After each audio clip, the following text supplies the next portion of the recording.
Good afternoon बेटा। Good afternoon, good afternoon.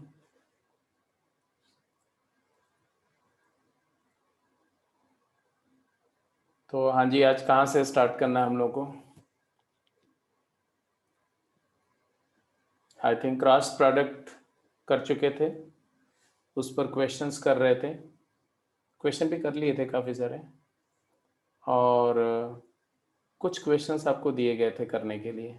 कुछ screenshot share किया था हमने। Is it? हेलो, ऐसे कुछ था ना? ठीक है, तो वो क्वेश्चन हो गए, उस पर कुछ क्वेरी है आपकी तो बोलो। नहीं किए हैं तो ये भी बता दो। क्या वो जो दो या तीन क्वेश्चन दिए थे मैंने, क्या आपने वो क्वेश्चन कर लिए? Is it done? Have you attempted that question? I am asking to all of you, please reply. If not done then I will just go ahead. जब आप कर लेंगे तो पूछेंगे, अगर कर चुके हैं, डाउट है तो पूछ सकते हैं।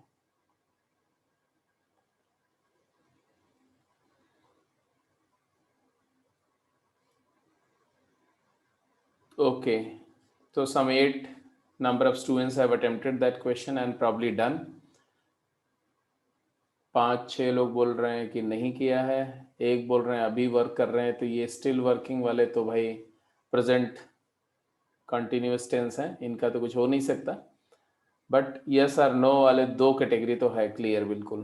14 हैव डन। ठीक है, तो जो डाउट है बोला, जिसको भी जो पार्ट पूछना है वो डिस्कस कर लो। ठीक है, जो भी पार्ट में अगर डिस्कस करना है आपको उसमें, तो वो डिस्कस कर लो। जैसे कि आई थिंक पहला वाला जो क्वेश्चन था ये था, ये इसमें क्या डाउट है? तो स्ट्रेट अवे था, है ना? ऐसे एक ट्रायंगल दिया। अब इस ट्रायंगल ए बी सी कितने लोगों का हो गया? किसको किसी को पूछना है ये वाला पार्ट? अनम्यूट करके आप मेरे से बात कर सकते हो। D E F, D lies on B C और D divides B C in the ratio n:1।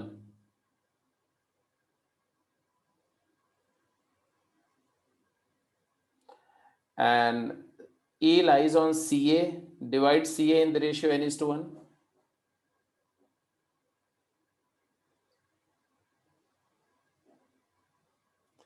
F lies on AB, divides AB in the ratio n:1. तो इवेंचुअली हुआ क्या कि जब आपको बोल रहे हैं कि डी ई एफ एक ट्रायंगल है, ये डी ई एफ ऐसा, इस ट्रायंगल का एरिया, मतलब ये जो एरिया है ये वाली, दिस एरिया और एक्चुअल एरिया ऑफ ट्रायंगल के बीच क्या रिलेशन है, ये पूछ रहे हैं आपसे कि what is the ratio of the area of the triangle this.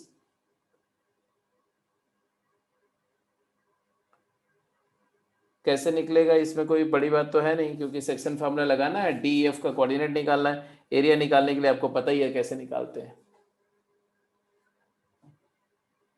तो इफ यू से I will work it out for you, कि अगर ये एरिया निकालनी है तो कैसे करेंगे, कर दे workout.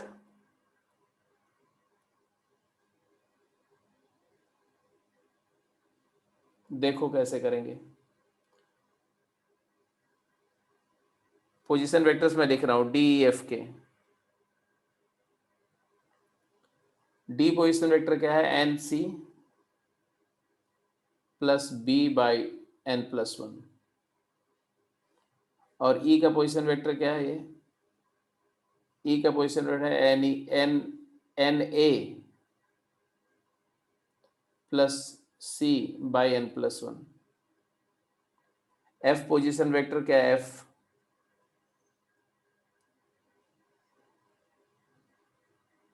It is N B plus A upon N plus one. अगर मुझे triangle D F, area of triangle D F लिखना है मुझे, area of triangle D E F, it is equal to half D E cross D F,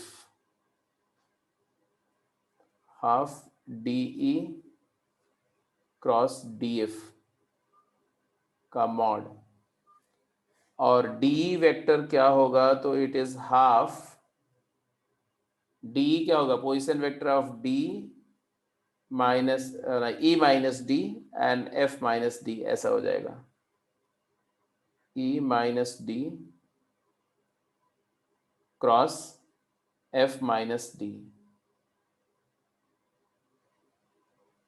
And if you further simplify it is 1 by 2 times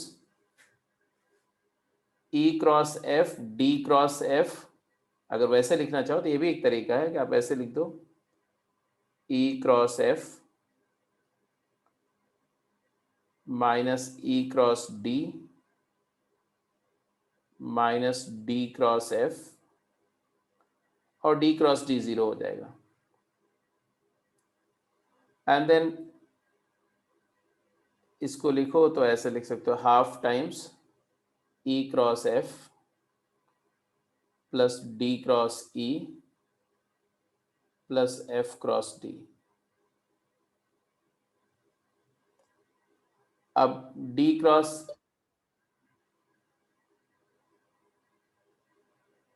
ये 3 का cross करके भी कर सकते हैं, और अगर मैं तीनों का क्रॉस नहीं करूं स्ट्रेट अवे अगर ये वेक्टर ले लूं और ये वेक्टर, तो हमारा वो भी काम चल जाएगा। जैसे कि डी वेक्टर डायरेक्ट क्या आएगा, ई माइनस डी करोगे तो क्या आएगा, ये ई है और ये डी है, तो ये वेक्टर क्या आएगा बोलो।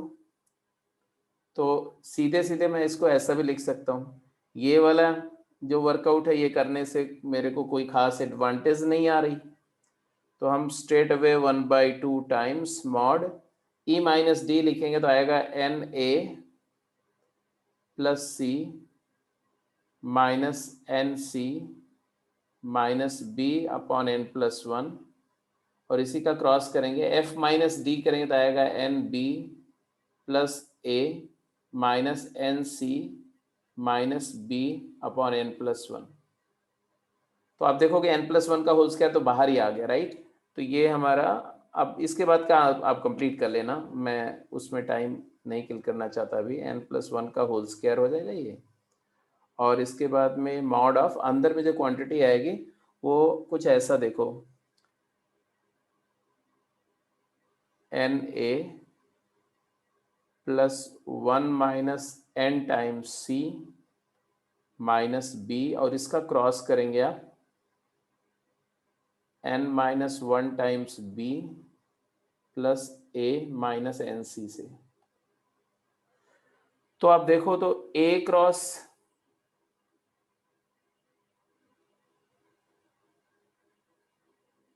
ये ऐसा देखो है ना, A cross B, A cross A zero, A cross C, तो अपने आप जो तुम्हारा एक्सप्रेशन आएगा ना वो ये आ जाएगा, N square minus N plus one divided by 2 times, ऐसा आएगा न्यूमरेटर में, divided by 2 times N plus one का whole square times mod of A cross B. देखो यहाँ आएगा, देखो A cross B, A cross A zero, और minus A cross C का C cross A cross B plus B cross C plus C cross A. अब ये exercise अब अपने आप कर लो, क्योंकि कर ही लिया होगा मोस्टली, तो अगर इस नहीं आता है तो आप मेरे से पूछ सकते हो, ठीक है। तो ये मैंने 2 स्टेप इसके बाद के छोड़ के स्ट्रेट में लिख दिया, ये है एरिया ऑफ ट्राइंगल। तो ये फाइनल आंसर आ जाएगा N square minus N plus one divided by N plus one का whole square times area of triangle A B C. तो this was the way question number 5 जैसे करना था। अब इसके बाद देखो ये दोनों क्वेश्चन किसका इसका हो गया, just let me know. 7th and 8th दोनों एक ही कॉन्सेप्ट पर बेस्ड हैं, अगर हो गया है तो मुझे बता दो। और अगर किसी का नहीं हुआ तो वो जरूर एडमिट कर ले, बता दे कि हाँ नहीं हुआ, तो मैं बता देता हूँ कि कैसे अप्रोच करोगे। जिसका हो गया चैट बॉक्स में मेंशन करो बेटा, यस हो गया है। जिस बच्चे का हो गया चैट बॉक्स में मेंशन करो।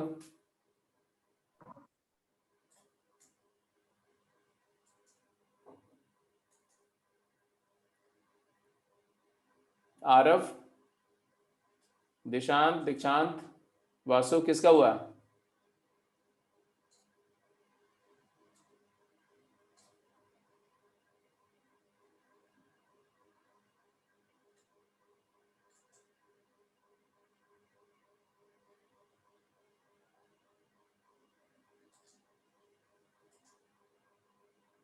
दीक्षांत का नहीं हुआ।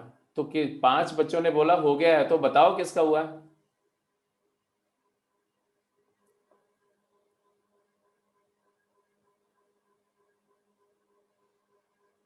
दिशांत तुम्हारा हुआ? रीत,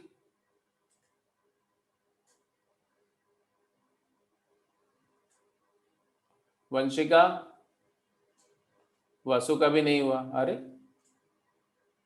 अर्पित, अर्पित हो गया बेटा। अरे भाई, तो वो कौन कलाकार था जिसका हो गया? श्रेय, आस्था,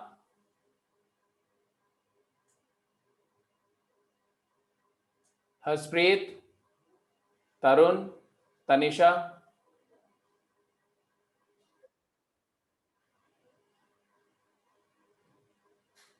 ग्रेट है भाई, क्या मतलब आप झूठ भी बोलते हैं बहुत सारे बच्चे भाई, बहुत झूठे टाइप के बच्चे हैं तो। कमाल है यार। चलो मैं ऐसा करता हूँ, एक हिंट देता हूँ, ठीक है? और प्रोबेबली मतलब आई आई स्ट्रांगली बिलीव कि उस हिंट के बाद में आप में से हर कोई कर जाएगा। देखो ध्यान से देखो, आप सभी जानते हो ए डॉट बी क्या होता है? ए डॉट बी होता है magnitude of A vector into magnitude of B vector into cosine of theta. मानते हो कि नहीं मानते हो? Yes sir. अच्छा, इसका मतलब ये बिल्कुल क्लियर है कि since cos theta is always less than 1, cos theta की वैल्यू -1 से 1 के बीच लाई करती है, therefore I can always claim that a dot b की वैल्यू हमेशा लेस देन या equal to mod A into mod B होगी। मानते हो कि नहीं मानते हो? क्योंकि इस नंबर में कुछ फ्रैक्शन, 1 से छोटी फ्रैक्शन क्वांटिटी मल्टीप्लाई करके इक्वालिटी हो रही है, तो ये बड़ी होगी। Mod A mod B is always greater than और equal to A dot B. तो mod of A into mod of B is always greater than equal to A dot B. A dot B which is greater than equal to A dot B, ऐसे बोलो। तो ये inequality जो है, यही inequality को आप कॉशीज इनइक्वालिटी भी बोलते हो। कॉशीज इनइक्वालिटी क्या है? For example, if I have a vector A as a1 I cap plus a2 j cap plus a3 k cap and another vector B as b1 I cap plus b2 j cap plus b3 k cap, ठीक है? ये दो inequality अगर आपके दो दो vectors आपके सामने हैं, तो definitely mod A into mod B क्या होगा और ए डॉट बी क्या होगा? ए डॉट बी होगा तुम्हारा क्या? A one B one plus A two B two plus A three B three will be always less than equal to root of a1 square plus a2 square plus a3 square into root of b1 square plus b2 square plus b3 square। तो यहाँ से आ जाता है A one B one plus A two B two plus A three B three का whole square is always less than equal to a1 square plus a2 square plus a3 square into b1 square plus b2 square plus b3 square। इसी को generalise करते हैं ना, तो general form इसका क्या है वो भी लिख लो। General form, if a1 a2 dot dot dot an and b1 b2 dot dot dot bn be two set of real numbers, two set of n real numbers, then sigma ak bk k varies 1 to n का square is always less than equal to sigma ak square k varies 1 to n into sigma bk square k varies 1 to n। इसी का involve करके आगे आप integration में पढ़ेंगे तो कई सारी इंटीग्रल की प्रॉपर्टीज भी मिलेंगी, but this is very important. और आप सोच सकते हो ये 3 के लिए है, ऐसे n कंपोनेंट का टेंसर ले लो और वहां पर डॉट प्रोडक्ट लोगे तो यही आएगा रिजल्ट। इसको प्रूफ करने के दूसरे बहुत सारे तरीके हैं, तो अभी हमें प्रूफ में नहीं जा रहा है, अभी बेसिकली ये वाली बात को यूज करो, दैट्स इट। ठीक है, अब चलो ये 7th क्वेश्चन 8th क्वेश्चन, आपको मिलते हैं 3 मिनट दोनों क्वेश्चन का आंसर लिखने के लिए। क्विक जल्दी करिए। अगर आप इस कॉन्सेप्ट को यूज करके एक क्वेश्चन कर जाते हैं तो मुझे बहुत अच्छा लगेगा।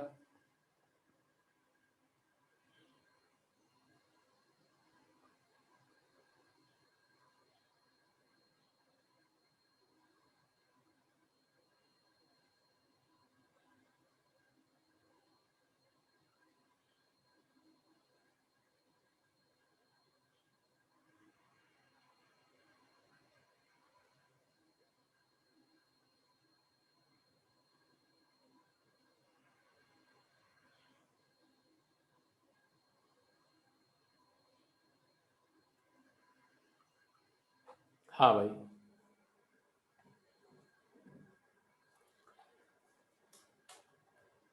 जब आपको दो सेट ऑफ रियल नंबर्स दिख रही हो और उनके पेयर वाइज प्रोडक्ट का सम और उनके स्क्वायर्स का सम के बीच में रिलेशन चाहिए, तो हमेशा आपको, रियल नंबर की बात कर रहा हूँ, पॉजिटिव रियल नंबर नहीं, कोई भी रियल नंबर, तो हमेशा आपको कॉशेस इनइक्वालिटी की बात, मतलब बहुत कम इनइक्वालिटीज हैं जो रियल नंबर पर होल्ड करती हैं, क्योंकि पॉजिटिव रियल नंबर के लिए तो M G M H M A M H M बहुत सारी इनइक्वालिटीज है ना, लेकिन किसी भी रैंडम रियल नंबर पर होल्ड करने वाली कम इनइक्वालिटीज हैं, तो this is one of them. अब आपको क्या दिख रहा है 7th क्वेश्चन में? कुछ दिख रहा है? होप दिख रहा है? Can you figure out two vectors जिनका डॉट प्रोडक्ट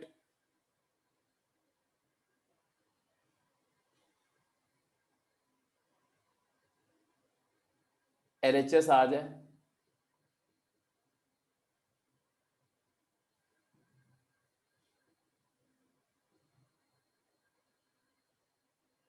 एलएचएस मतलब जिसका डॉट प्रोडक्ट में ये आ जाइए,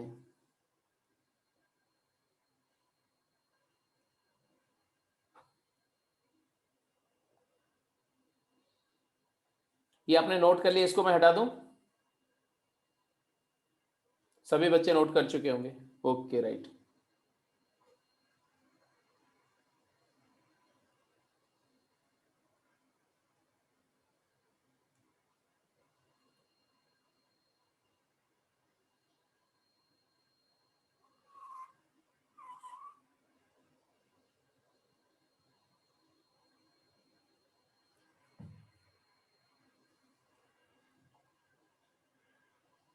एक वेक्टर ले लो आप पी वेक्टर, और एक वेक्टर ले लो क्यू वेक्टर, कंसीडर कर लो। पी वेक्टर को आप ले लीजिए root of A square minus 4 I cap plus A J cap plus A square plus 4 square root of A square plus 4 K cap, and Q vector को ले लो tan A I cap plus tan B J cap plus tan C K cap. तो if you say that P dot Q is less than equal to mod p mod q. This will imply, what is p dot q? mod p mod q क्या आएगा? Left hand side को right को left मिलाओ, mod p क्या आएगा? mod p आएगा, जल्दी बोलो,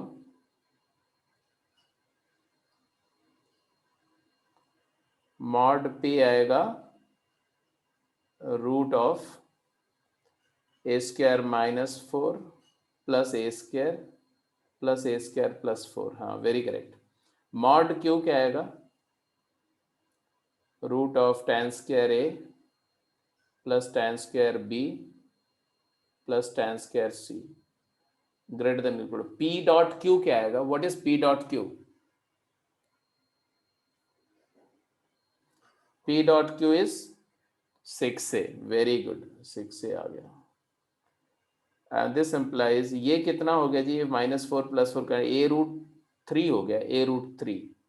तो यहाँ से आएगा under root of tan square a plus tan square b plus tan square c is greater than equal to 6a upon a√3.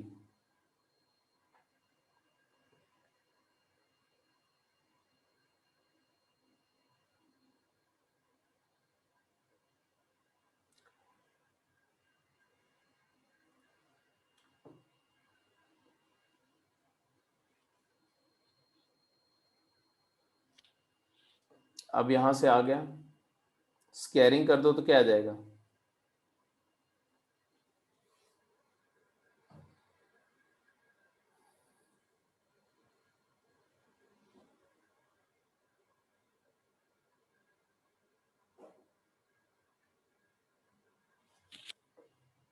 tan square a plus tan square b plus tan square c की minimum value नहीं आ गई? कितनी आई? 12 आ गई. Sigma tangent square a minimum, it is equal to 12. Next,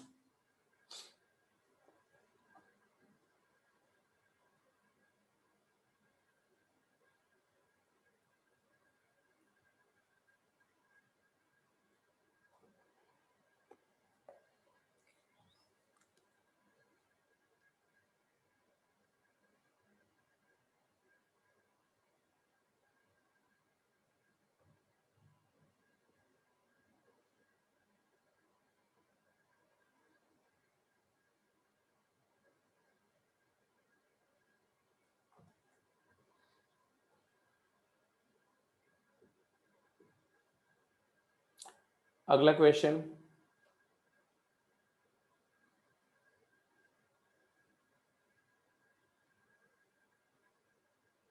वो भी इसी तरह से हो जाएगा. अब देखने में ट्रिगोनोमेट्री का क्वेश्चन है, बट बेसिकली वही है. A I cap plus B J cap plus C K cap dot sine alpha I cap plus sine beta J cap plus sine gamma K cap. It is always less than equal to square root of a square plus b square plus c square into square root of sin square alpha plus sin square beta plus sin square gamma. तो यहां से clear कर देखो, answer आ गया. यहाँ पर a sin alpha plus b sin beta plus c sin gamma यहाँ से आएगा डॉट प्रोडक्ट, जो कि k है.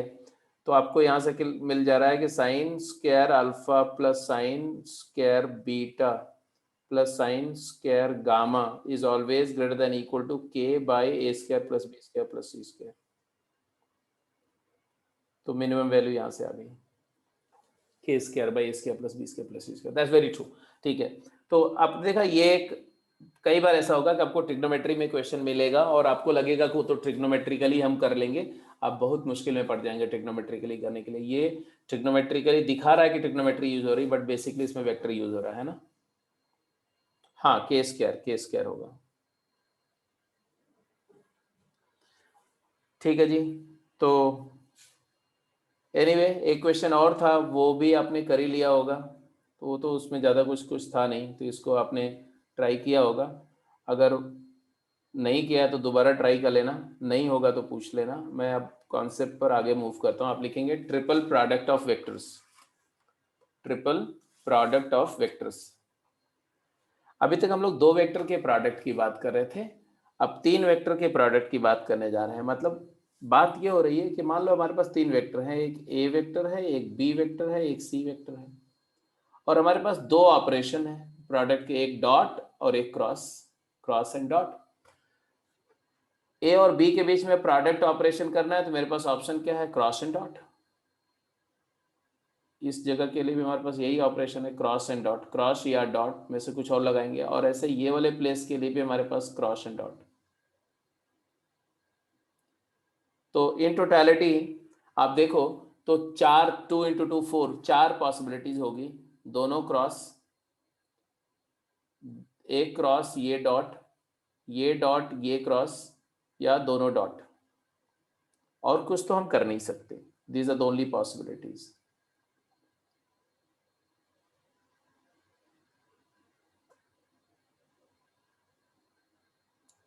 But out of these three possible ways of operating them, some ways are meaningless. For instance, this is last one is meaningless because the moment you take dot of any two, the resulting quantity becomes scalar, और scalar का किसी vector के साथ dot product का कोई meaning नहीं होता, तो this is meaningless.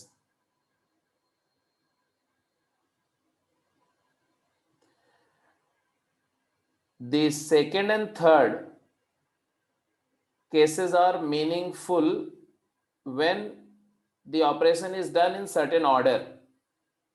What is that order? I want to know from you.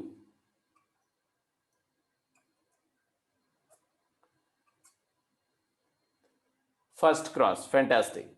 तो यहां पर अगर पहले डॉट ऑपरेट करोगे मीनिंगलेस हो जाएगा, तो ये मीनिंगफुल तभी हो सकता है जब क्रॉस पहले ऑपरेट हो, या यहां पर भी जब क्रॉस पहले ऑपरेट हो। अच्छा, ये दोनों केसेस में, केस 2 बोलो या केस 3 बोलो, अगर आप क्रॉस पहले ऑपरेट करते हो तो ये मीनिंगफुल होगा। बट इसका मीनिंग क्या होगा, मीनिंग होगा कि resulting quantity will be always always scalar quantity. इसीलिए इसको बोलते हैं स्केलर ट्रिपल प्रोडक्ट। क्या बोलते हैं, स्केलर ट्रिपल प्रोडक्ट, तीन वेक्टर का प्रोडक्ट जब रिजल्ट स्केलर है। And first one, irrespective of which cross is operated first, the resulting quantity will be a vector quantity, that's why it is called vector triple product। तो ये है vector triple product, मतलब इसको हम बोलते हैं VTP और इसको बोलते हैं STP, और चौथा वाला मीनिंगलेस है। तो ये तो फंडामेंटली हुआ कि भाई knowing the nature of dot and cross product, हमारे पास यही दो तरह के प्रोडक्ट अराइज हो रहे हैं जब तीन वेक्टर्स को ऑपरेट करेंगे प्रोडक्ट से। तो हम we are beginning with the this one scalar triple product and then will followed by the vector triple product, वही स्टडी का ऑर्डर होगा। तो लिखेंगे scalar triple product and its properties, heading देंगे scalar triple product and its properties. तो हमने बताया given three vector A B C we can think of the product in following ways. ये सब सारी बातें डिस्कस हो गई। इसमें कौन सा स्केलर है कौन सा वेक्टर है क्लियर दिख रहा है। If resultant is vector then it is called vector triple product, if the resultant is scalar then it is called scalar triple product. तो can we go to the scalar triple product and its properties. तो आप लिखेंगे STP scalar triple product and properties. अब ये simple है, हमारे पास तीन vector हैं और सपोज करो हम लोग A dot B cross C define कर रहे हैं, ठीक है। तो आप लिखेंगे scalar triple product STP of three vectors A vector B vector C vector, it is described as A dot B cross C. If it is described as A dot B cross C, तो ये क्या होगा और ये क्या signify करेगा। Also denoted as box ABC, तो इसको बॉक्स प्रोडक्ट भी बोलते हैं और स्केलर ट्रिपल प्रोडक्ट भी बोलते हैं, and it is defined as, अब इसको डिफाइन करते हैं क्या होगा, तो बॉक्स ABC क्या आएगा, जब वहीं बॉक्स ABC लिखा हुआ है इसका मतलब है it is A.B cross C, left से राइट की तरफ पहला डॉट ऑपरेट होगा, दूसरा क्रॉस। और डॉट का जो डेफिनेशन है वो क्या बोलता है, वो बोलता है कि it is equal to magnitude of A into magnitude of B cross C into cosine of theta. What is theta? Where theta is,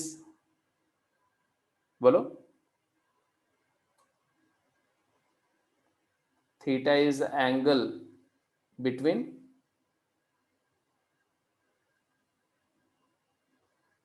A and B cross C। बिल्कुल ठीक है, vector A and B cross C। अब चलो इसको थोड़ा समझने की कोशिश करते हैं कि ज्योमेट्रिकली क्या डिस्कशन हो रहा है। ये मान लो एक B वेक्टर है और मान लो ये C वेक्टर है, तो B क्रॉस C क्या रिप्रेजेंट करता है ये तो हम जानते हैं कि B cross C parallelogram having B and C as adjacent sides, उस पैरेललोग्राम का एरिया वेक्टर होता है। बिल्कुल ठीक बोला आपने। तो अगर ये एरिया वेक्टर है इस पैरेललोग्राम का, तो इसको हम कुछ ऐसे दिखा दें अगर,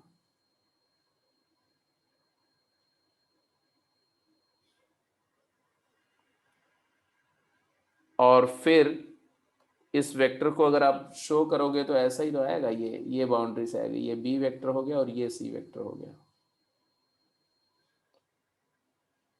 this vector we are talking about, ये पैरेललोग्राम का एरिया है मॉड B क्रॉस C और एरिया वेक्टर है B cross C। Area vector की डायरेक्शन किधर होगी? एरिया वेक्टर की डायरेक्शन होगी फ्रॉम B टुवर्ड्स C। तो सपोज करो उसकी डायरेक्शन ऐसे है, ऐसे परपेंडिकुलर टू दिस प्लेन,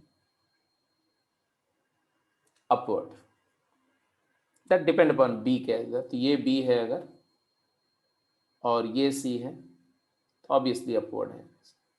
मान लो ये O है और ये पॉइंट को C पॉइंट बोल रहे हैं, इस पॉइंट को B पॉइंट बोल रहे हैं, इसको A बोल रहे हैं, सपोज कर लो, कोई दिक्कत नहीं, ठीक है, या इसको OBDC बोल दो।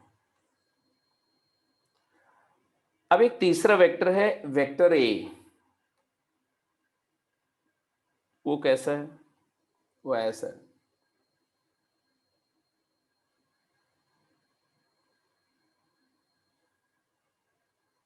या ऐसा है,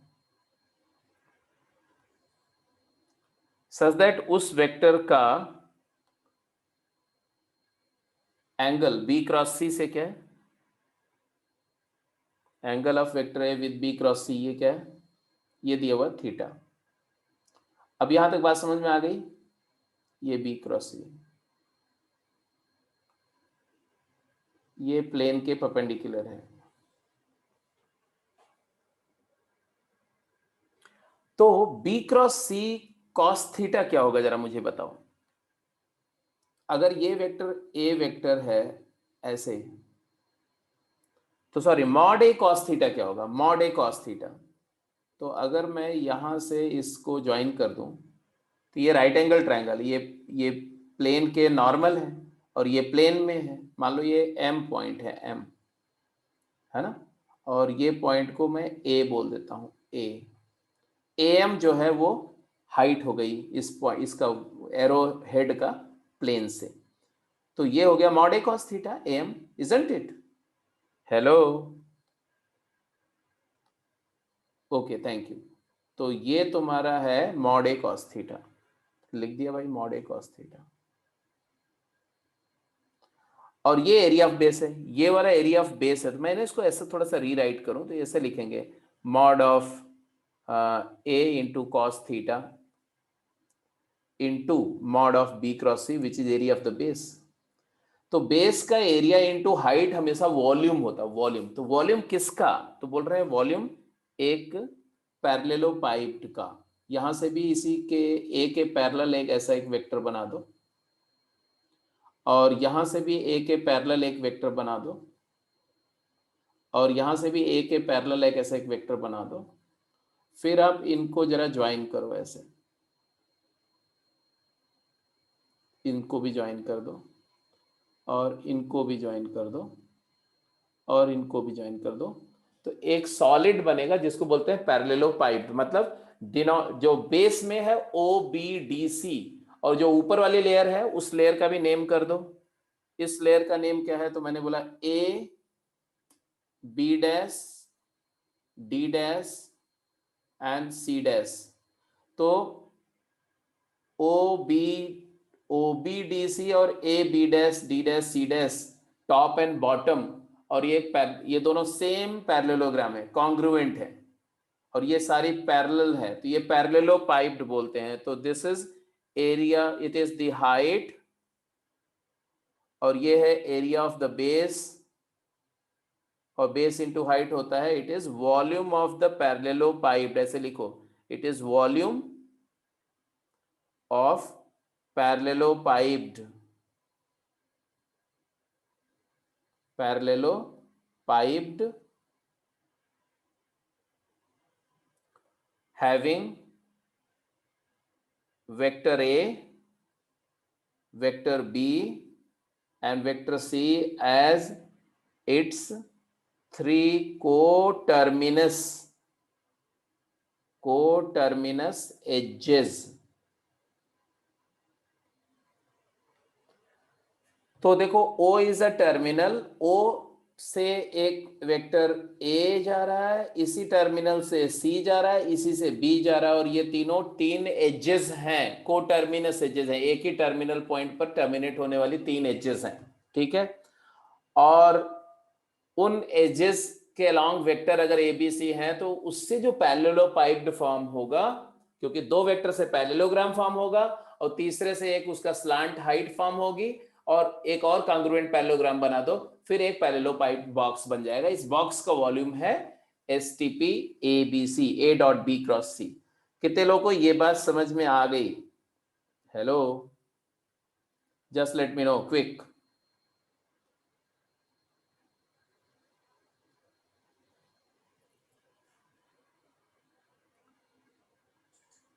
ठीक है जी, ठीक है, ठीक है, ठीक है, ठीक है, ठीक है।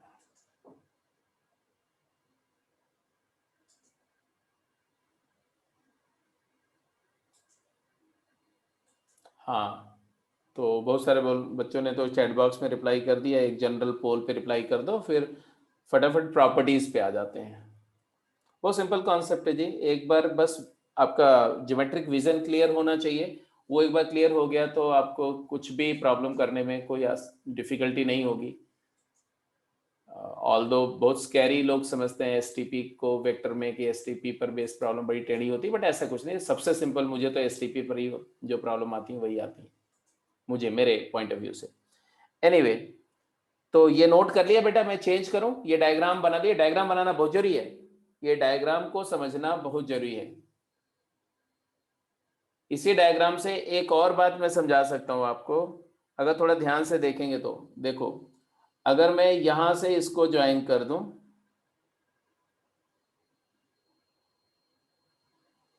ऐसे, और यहां से इसको ज्वाइन कर दूं,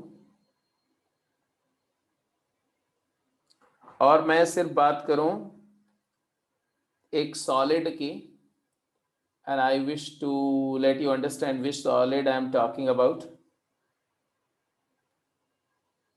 this one।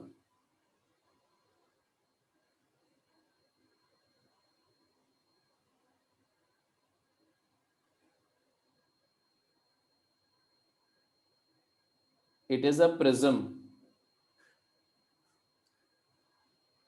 it is a triangular prism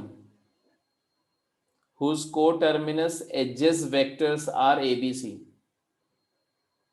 prism है, देख रहे हो ना, ये आपने फिजिक्स लैब में देखा भी होगा। क्या किया मैंने, जो A B dash D C, A C D B dash जो डायगोनल सरफेस है, उसी से इस पैरेललोपाइड के दो पार्ट कर दिए, तो आधा हो गया ये। तो अगर कोई आपसे बोलता है कि what is the volume of the prism, तो यहां लिख दो यहीं पर, volume of triangular prism with ABC as coterminous edges, A vector, B vector, C vector as coterminous edges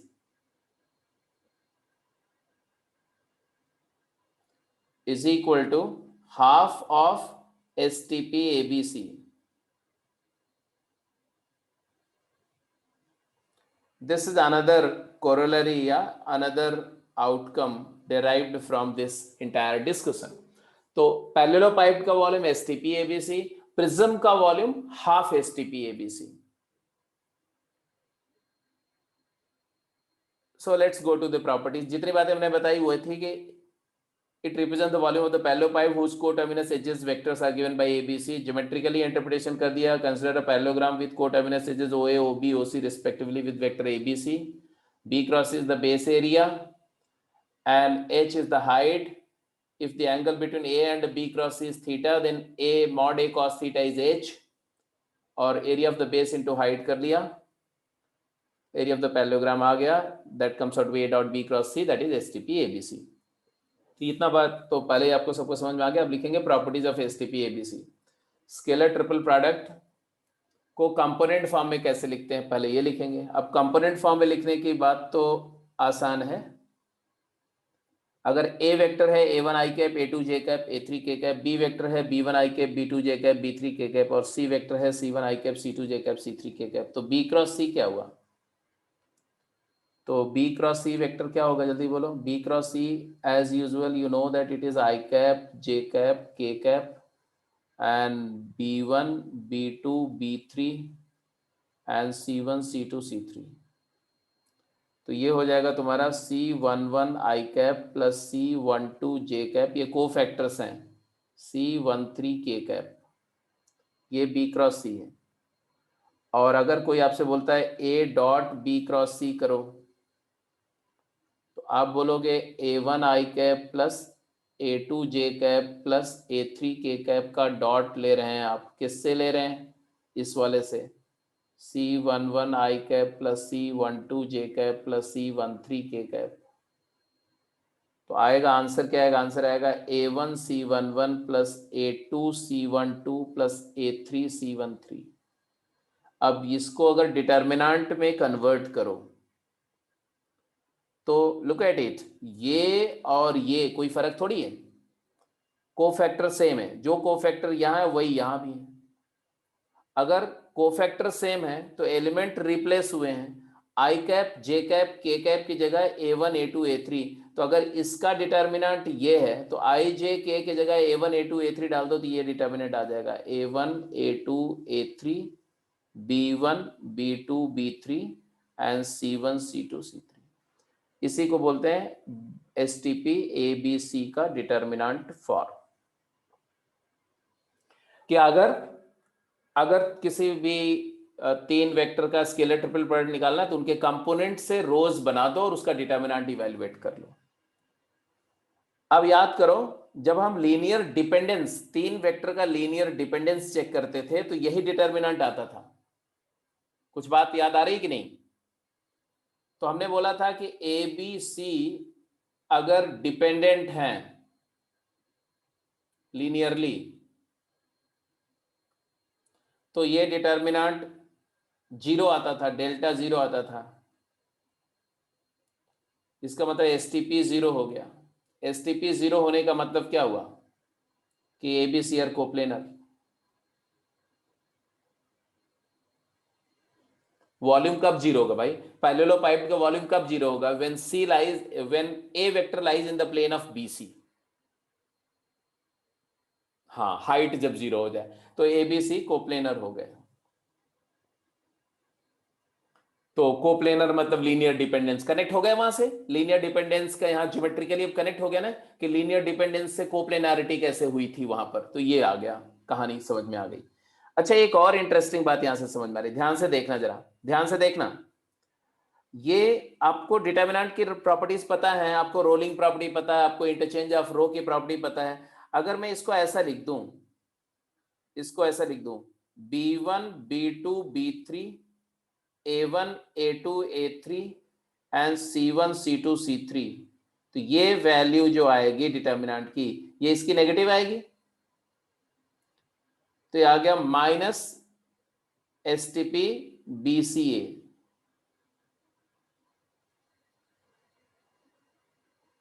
मतलब STP ABC और STP सॉरी BAC, BCA नहीं, BAC, I am very sorry, BAC।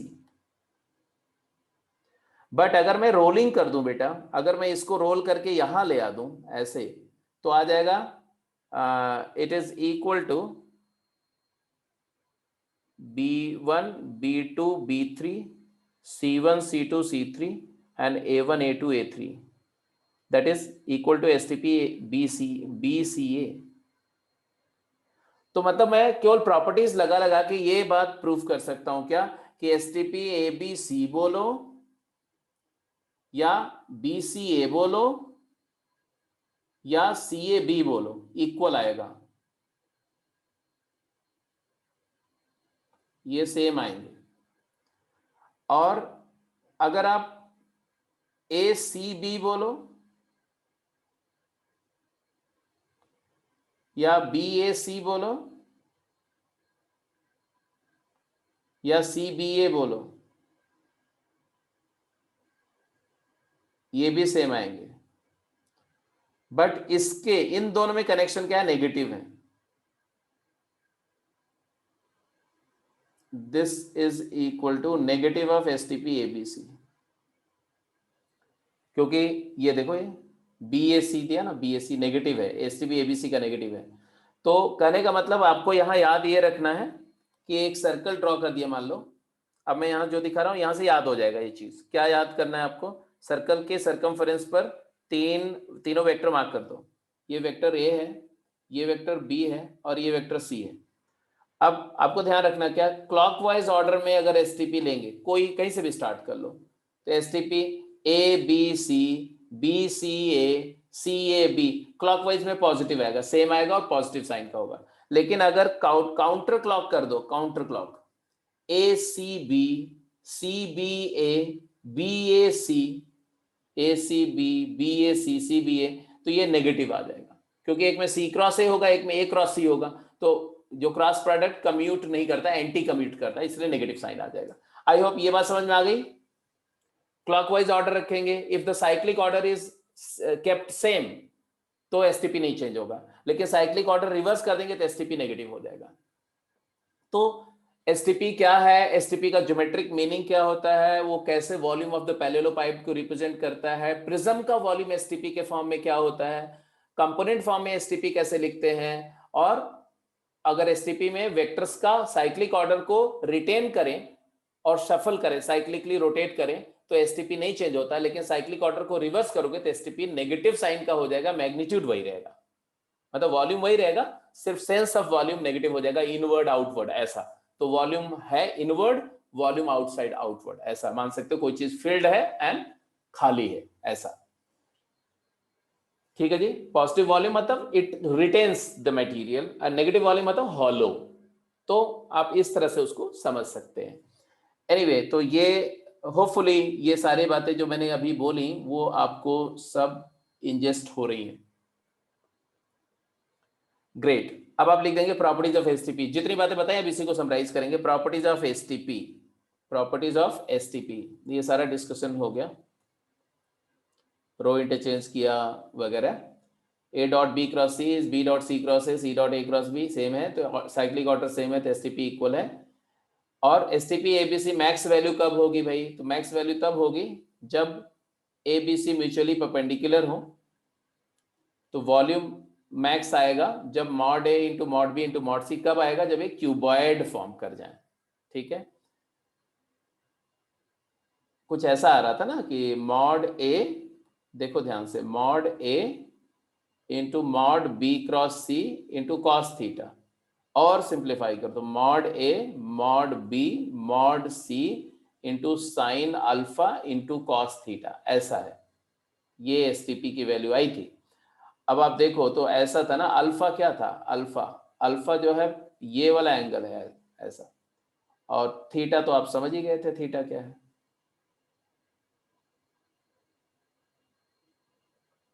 Theta जो है वो ऐसे vertical से जो angle form होता है ए, तो अगर कॉस थीटा 1 होना चाहिए ना, वी मैक्स होने के लिए कॉस थीटा 1 होना चाहिए। कॉस थीटा 1 का हुआ तो थीटा 0 हो गया, थीटा 0 मतलब ये एंगल 0 हो गया तो परपेंडिकुलर हो गया ना, ए जो है A is perpendicular to B C, plane of B C. और अल्फा, अल्फा 90 होना चाहिए साइन अल्फा को मैक्सिमम लेने के लिए, तो इसलिए ये भी रेक्टेंगल हो जाएगा, ये बेस भी रेक्टेंगल हो जाएगा, और वो हाइट वर्टिकल हो जाएगी, तो ये क्यूबॉइड फॉर्म कर जाएगा। आई होप यू अंडरस्टैंड, ये भी प्रूव हो गया।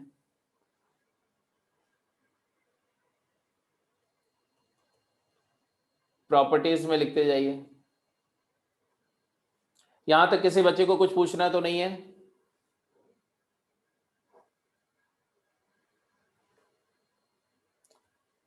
प्रॉपर्टीज पहला अब लिखते जाएंगे, सब कुछ मैं एक्सप्लेन कर चुका हूं, जस्ट उसको नीटली पॉइंट बाय पॉइंट लिखना है। Dot and cross can be interchanged without changing the value of scalar triple product.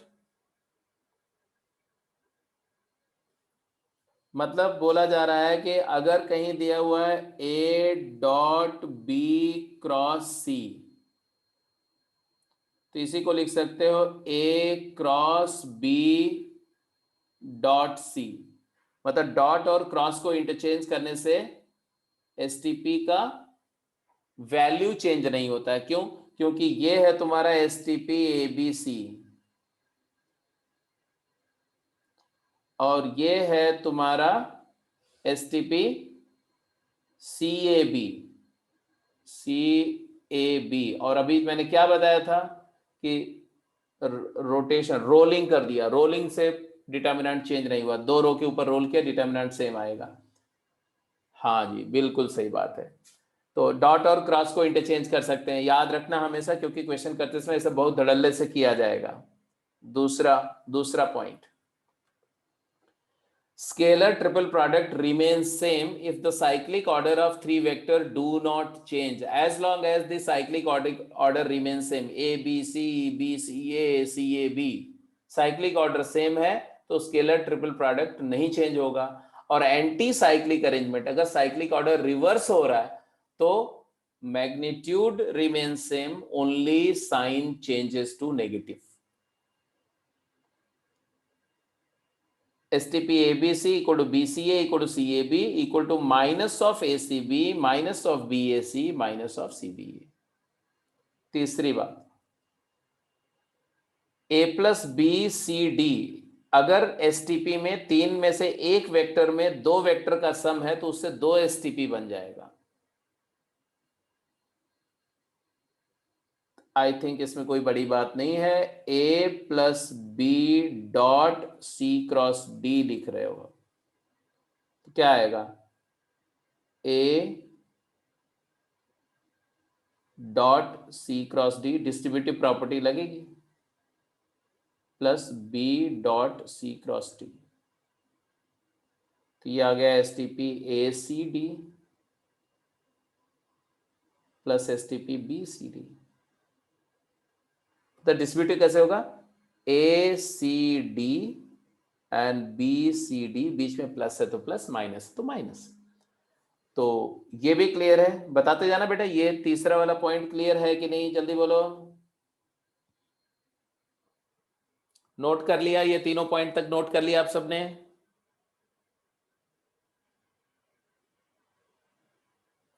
कर लो जल्दी नोट करो। और जो लोग नोट कर चुके हैं, अगर वेक्टर ए दिया हुआ है I cap minus 2j cap plus 3k cap, vector B दिया हुआ है 2i cap plus J cap minus K cap, vector C दिया हुआ है I cap plus J cap plus K cap, find STP A B C, जल्दी करो।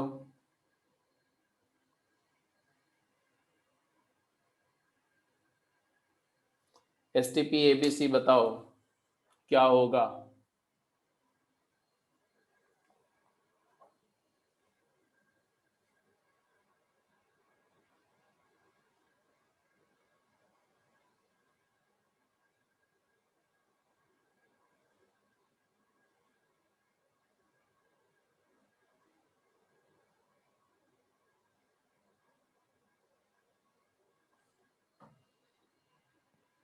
हाँ जी, तो इसको आपने किया,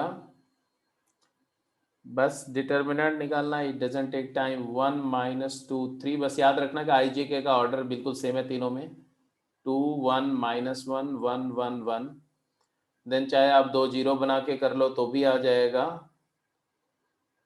1 2 1, C2 माइनस C1 कर दो तो यहाँ आ जाएगा 0, यहाँ आ जाएगा -1, यहाँ आ जाएगा -3, एंड C3 माइनस C1 कर दो, यहाँ आ जाएगा 0, यहाँ आ जाएगा -3 और यहाँ आ जाएगा 2।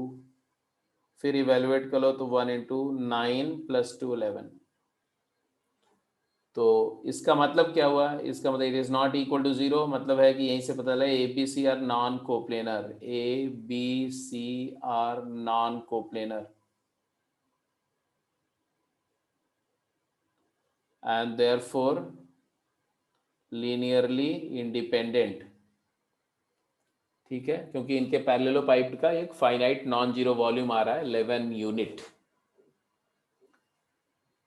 चलो अब आप यहां तक नोट कर चुके होंगे, तो I am going to next property. ठीक है, अगली प्रॉपर्टी पे चलिए भाई, चलिए फटाफट। अगर एसटीपी के तीनों वेक्टर में कोई स्केलर मल्टीप्लाइड है k1 k2 k3, k1a k2b k3 की, तो स्केलर को आप बाहर निकाल सकते हैं। It is k1 into k2 into k3 times STP ABC. Scalar triple product vanishes when two of its vector are equal or collinear। मतलब अगर दो वेक्टर सेम हो जाए या कोलिनियर हो जाए या पैरेलल हो जाए तो एसटीपी जीरो हो जाएगा। Reason is very simple. कैसे? A dot A cross B क्या होगा? ए क्रॉस बी ए के परपेंडिकुलर वेक्टर है, तो ए वेक्टर और ए क्रॉस बी वेक्टर ये दोनों म्यूचुअली ऑर्थोगोनल वेक्टर्स हैं, तो ऑब्वियसली इनका डॉट प्रोडक्ट क्या होगा? जीरो होगा। तो कोई भी दो वेक्टर अगर पैरेलल हो गए, या ऐसा भी अगर होता तो भी हो जाता, B dot A cross A, अब यहां पर ए क्रॉस से जीरो हो जाएगा। तो तीन में से अगर दो वेक्टर पैरेलल या कोलिनियर हो गए तो एसटीपी जीरो हो जाएगा। अच्छा जी, दो वेक्टर कोलिनियर होने का मतलब है कि तीनों वेक्टर एक ही प्लेन में आ गए, क्योंकि तब दो ही वेक्टर रह गए और दो वेक्टर से एक प्लेन डिसाइड होता, तीसरा तो उसी में है, तो कोप्लेनारिटी वैसे ही हो गई। कॉमन सेंस की बात है। तो ये बात भी I think clearly understood, nothing doing.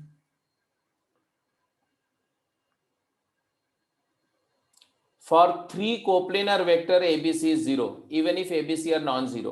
तो अगर तीन वेक्टर हैं, नॉन जीरो वेक्टर हैं, बट उनका एसटीपी जीरो है, मतलब वो कोप्लेनर है तो एसटीपी जीरो है। ऑब्वियस सी बात है, ऑब्वियस सी बात है। अच्छा वैसे भी देखो, तो एसटीपी जीरो कब होगा? तीन वेक्टर का एसटीपी जीरो कब होगा? अगर आप बोलते हो कि STP A dot B cross C zero है, इसका मतलब क्या है? This implies mod of A into mod of B into mod of C into sine of alpha into cos of theta, ये जीरो। तो इसका मतलब क्या है कि either at least one of A B C be नल,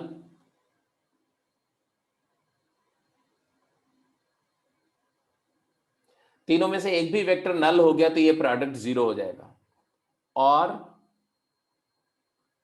और sine alpha is zero, that is alpha 0, that is B is parallel with C या collinear to C, और theta is 90, cos theta 0। Theta 90 का मतलब क्या हुआ?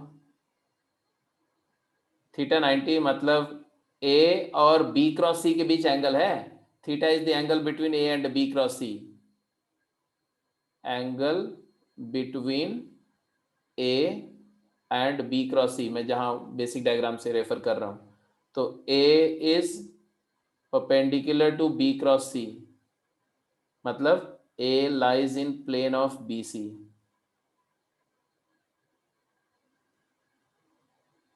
तो कुल मिला जुला करके चाहे जैसे जाओ एक ही बात निकल के आ रही, A lies in the plane of B C. अगर दो वेक्टर पैरेलल हो गए तो तीनों वेक्टर एक प्लेन में हो गए, और अगर तीनों में से एक भी वेक्टर नल हो गया तो दो ही वेक्टर है तो हमेशा एक प्लेन में होंगे। तो चाहे आप ये वाला कंक्लूजन विथड्रॉ करो, चाहे ये कंक्लूजन ड्रॉ करो, चाहे ये कंक्लूजन ड्रॉ करो, फाइनल बात एक ही आई कि ABC are coplanar, ABC are coplanar. तो एसटीपी 0 मतलब ABC coplanar, ABC coplanar means STP 0। तो ये म्यूचुअली इक्विवेलेंट बातें हैं। एसटीपी 0 मतलब एबीसी कोप्लेनर, एबीसी कोप्लेनर मतलब STP 0। I think it is all clear, कोई डाउट तो नहीं ये लास्ट वाला जो पॉइंट अभी मैंने बताया? ये जितनी बातें मैं बोल रहा हूं ये सब प्रॉब्लम्स है, क्वेश्चंस है, मान लो ये एक एक बात जो डिस्कस हो रही है 10-10 क्वेश्चन के बराबर है।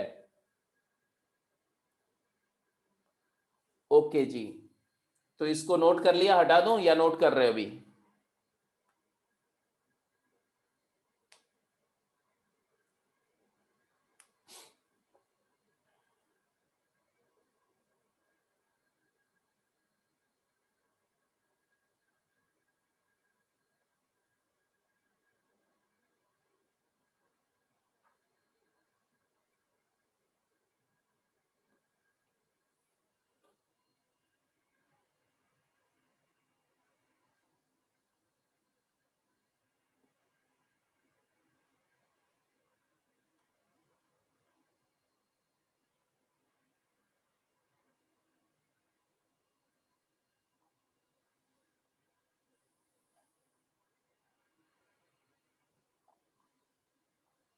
ये सारा डिस्कशन हो गया जी, ये सारे पॉइंट समझ में आ गए।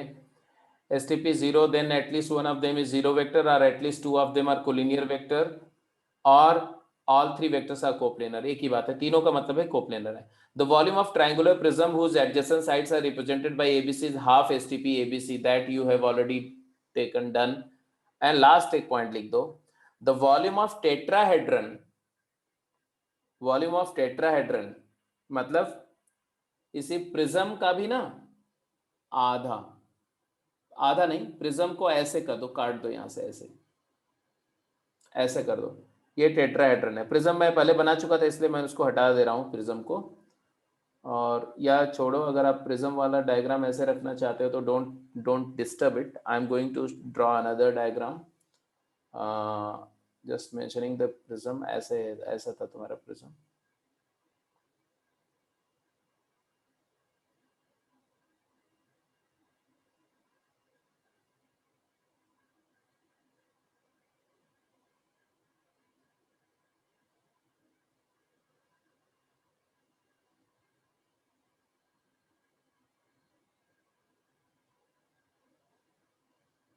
ये प्रिज्म था और मैंने बोला कि let's keep it this much only.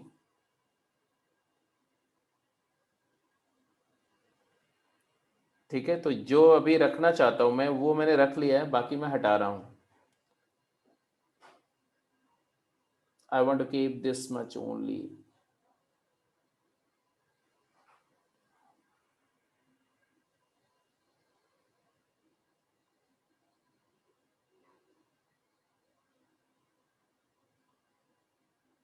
and rest all I'm going to remove। इसको बोलते हैं टेट्राहेड्रन। टेट्राहेड्रन, चार फेसेस है ना, इसलिए टेट्रा, चार मतलब हेड्रॉन मतलब फेसेस, वर्टिसेस। अब ये टेट्राहेड्रन का अगर तीन जो कॉन्करेंट एजेस हैं वो हैं अगर वही बी एंड सी एंड ए, तो इसका जो हाइट होगा बेटा, हाइट वो तो वही होगा, ये हो गया तुम्हारा बी क्रॉस सी, और बी क्रॉस सी का एंगल इसके साथ ये है वही थीटा, तो हाइट हो गया mod A cos theta, right, mod A cos theta, तो हाइट में कोई इश्यू नहीं। और एरिया ऑफ द बेस जो होगा वो थोड़ा चेंज हो जाएगा, ये एरिया जो है अब ये वाली, ये अब आधी रह गई ना, हाँ हाफ हो गई, हाफ, ये वाली एरिया हाफ। तो इसका वॉल्यूम होता है, वॉल्यूम ऑफ टेट्राहेड्रन जो होगा ये होगा 1/3 रूल बोलते हैं इसको। जब जब बेस टॉप एंड बॉटम अगर कॉन्ग्रुएंट है तो बेस इनटू हाइट होता है, चाहे सिलेंडर है, चाहे रेक्टेंगुलर पाइप है, या ऑक्टागोनल पाइप है, अगर टॉप एंड बॉटम का मतलब दोनों एंड का अगर बेस एरिया सेम है, बेस एरिया सेम मतलब दोनों एंड अगर कॉन्ग्रुएंट हैं, तो वॉल्यूम हमेशा बेस एरिया इंटू हाइट होता है। लेकिन अगर टॉप में एक पॉइंट पर ले गए तो 1/3 रूल लगेगा, हाँ, if it meets sides meet at a point then 1/3 into area of base into height होता है, area of base into height. तो ये हो जाएगा 1/3 इंटू एरिया ऑफ बेस, क्या था, area of base is half mod B cross C, and height क्या है, मॉड ए कॉस थीटा, तो it is actually 1/6 of STP ABC। So in order to solve any problem of STP scalar triple product, you need to know all these details। जितनी बातें मैंने class में करी ये सारी बातें आपको समझ में आनी चाहिए कि पैरेललोपाइप्ड, प्रिज्म एंड टेट्राहेड्रन और उसकी जितनी भी STP की प्रॉपर्टीज हैं। तो now we can switch to the problems. Can we go to the problems now? Questions पे चलें।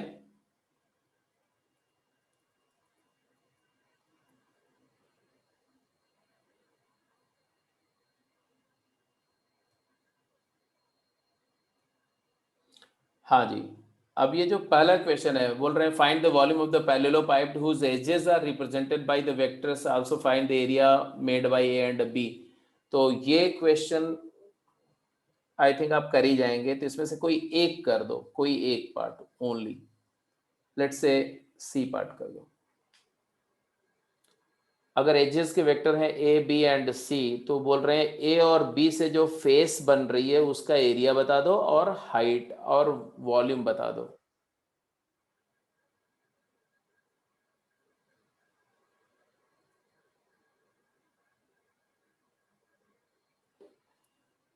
तो ए क्रॉस बी पहले निकाल लो, ए क्रॉस बी क्या आएगा, तो ए क्रॉस बी आएगा आई कैप जे कैप के cap 2 1 -1 1 2 3, it turn out to be 5 I cap 6 + 1 7 -7 j cap 4 -1 + 3 k cap। तो एरिया ऑफ बेस अगर कोई आपसे पूछे, area of base form by A B vector, तो वो आ जाएगा तुम्हारा √25 + 49 + 9।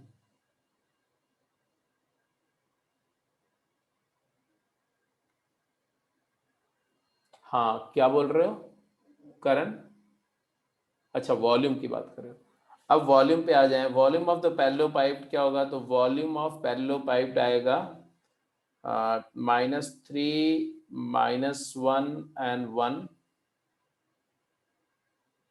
एंड 2, बाकी सब वही ले लो, 2 1 -1 एंड 1 2 -3 का मॉड, क्योंकि वॉल्यूम है तो मॉड में लिखेंगे। आंसर क्या आ जाएगा, तो इट इज, बोलो, बस आई जे के की जगह रिस्पेक्टिवली -3 -1 1 आ जाएगा और क्या। तो 5 × -3 -7 × -1 एंड 3 × 1, तो it is equal to mod of -15 + 7 + 3, it is equal to 5 unit. तो वॉल्यूम आ जाएगा 5 यूनिट। ऐसे आप कोई भी निकाल सकते हैं। अच्छा, इसे हाइट भी आ जाएगी। अगर कोई बोले हाइट क्या है, हाइट, तो इस पैरेललोपाइप का हाइट क्या होगा? कौन सी हाइट? अगर ऐसे बोल रहे हैं, ऐसे मान लो, ऐसे ऐसे फॉर्म्ड है पैरेललोपाइप, ऐसे ऐसे, तो ये वाली हाइट पूछ रहे हैं। अगर ये ए है और ये बी है और ये सी है, तो ये वाली हाइट कौन सी है? क्योंकि हर तरफ से हाइट अलग आएगी, तो ये हाइट क्या आएगी? तो वॉल्यूम पता है और एरिया ऑफ द बेस पता है, तो हाइट निकाले। Height is equal to what? Volume by area of base. तो वॉल्यूम ऑफ द पैरेललोपाइप 5 है और एरिया ऑफ बेस क्या है? रूट ऑफ जो भी आई है, इसको 1 दे दो तो ये 50 हो गया, और ये 33 हो गया, तो 83। ये कॉरस्पॉन्डिंग हाइट आ गई। Anyway, going to the next one. हाँ जी, this is a good question, जल्दी आंसर करो। अब ये दो पार्ट हैं, करने के लिए आपके पास में 4 मिनट टाइम है। Take your time. मैं 3-4 मिनट के बाद डिस्कस करूंगा। पूरा दिमाग लगा लो, अगर आप कर जाओगे तो इट्स वंडरफुल। दीक्षांत का हो गया, करण का हो गया। Okay, great great great great great. क्या और किसका इसका हो गया भाई? देखो, सिंपल सी बात है कि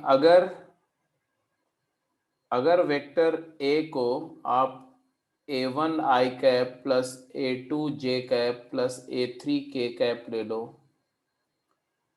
और b को भी ऐसे ले लो, और c को भी ऐसे ले लो, ऐसे l को भी ले लो, l1 i cap plus m1 j cap plus n1 k cap, ऐसे m को भी ले लो, ऐसे n को भी ले लो। Sorry, l1 l2 l3, I am very sorry.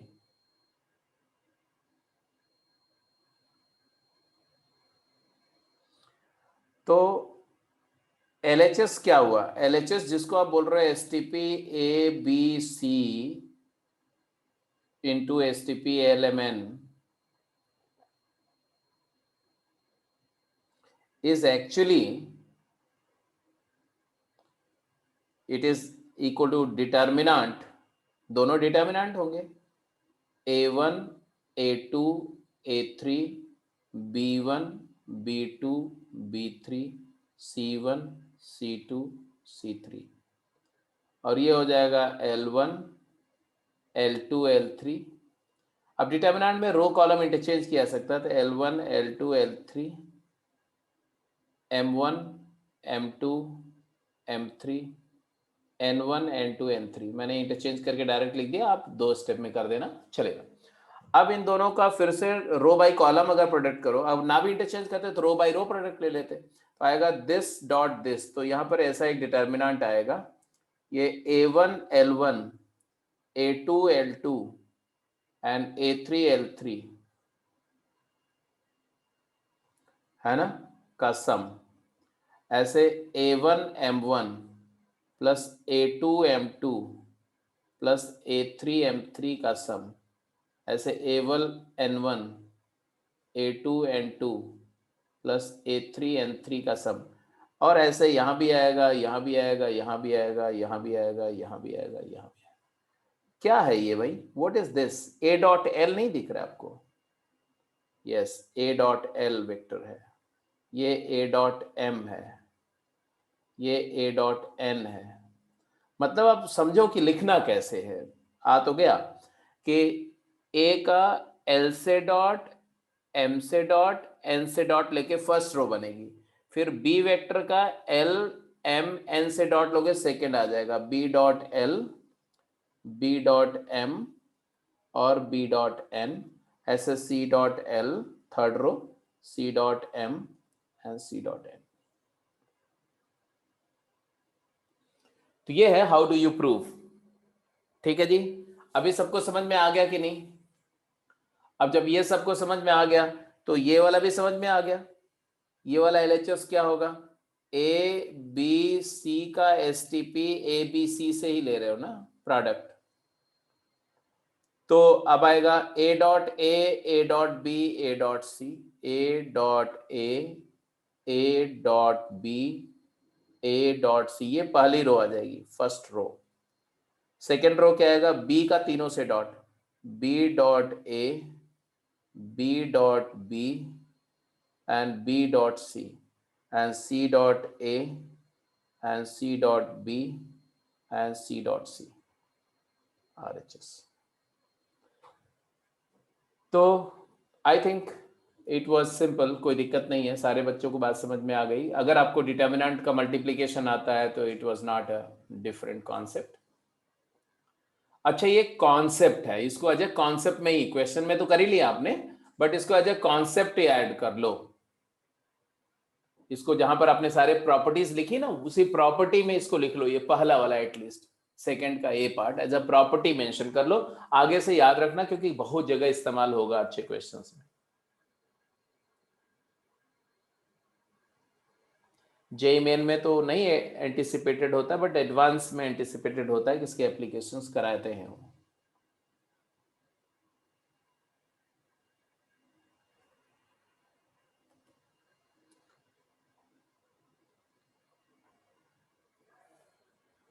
इसको करके बताओ जल्दी से, quick.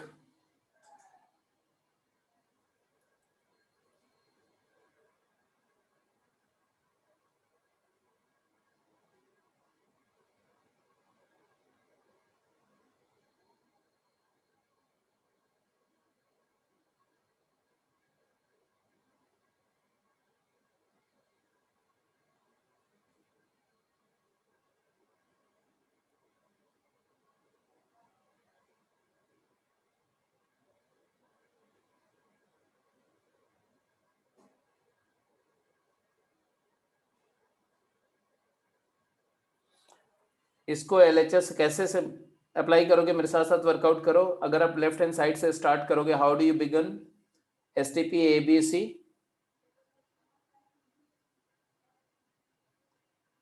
Into P cross Q की बात कर रहे हैं, दोनों डिटर्मिनेंट के फॉर्म में लिख दो, तो ये हो जाएगा तुम्हारा determinant A1 A2, I am assuming the component as A1 A2 A3 for A, B1 B2 B3 for B। पिछले वाले क्वेश्चन से ही डायरेक्टली मैं इंपोर्ट कर रहा हूँ ये component form, C1 C2 C3।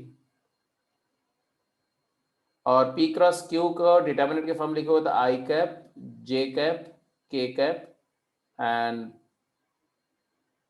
P1 P2 P3 Q1 Q2 Q3। अब क्या करें, इसको आप रो बाय रो मल्टीप्लीकेशन करो, रो बाय रो प्रोडक्ट करो, या इसका ट्रांसपोज करके रो बाय कॉलम भी कर सकते हो, आपकी मर्जी। में रो बाय रो कर रहा हूं, तो रो बाय रो करूंगा तो R1 डॉट R1 पहला एलिमेंट आएगा, 1 1 एलिमेंट आ जाएगा, R1 dot R1 A1 I cap, A1 I cap, A2 J cap, A3 K cap, तो A1 I cap plus A2 J cap plus A3 K cap, 1 1 1। अब 1 2 क्या होगा, A1 P1, ये vector नहीं है भाई, these are the component, simple क्या कर रहा हूं,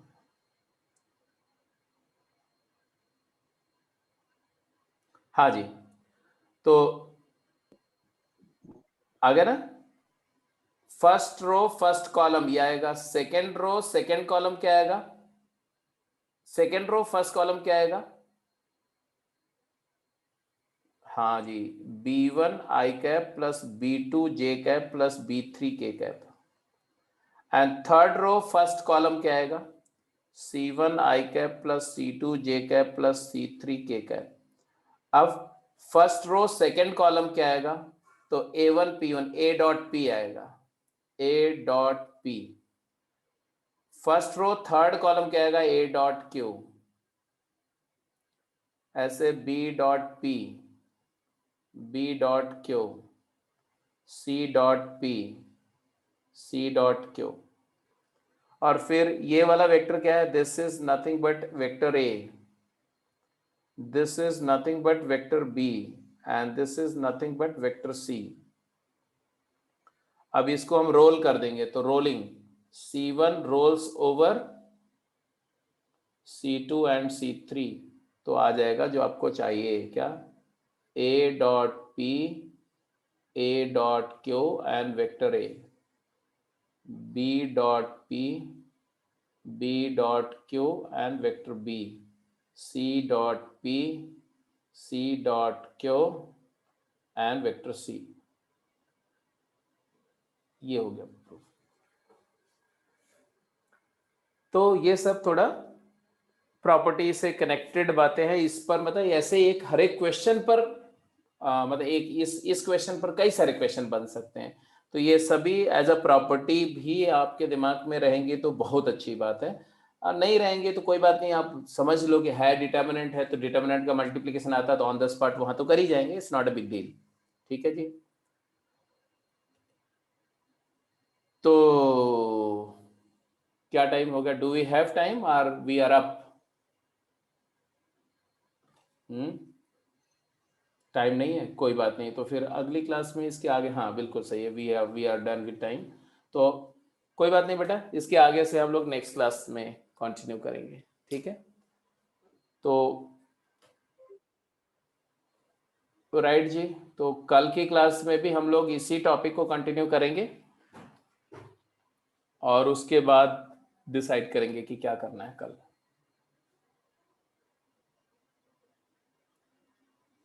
okay, so let's close the call. Good evening बेटा, very good evening. Take care. पढ़ाई करते रहो.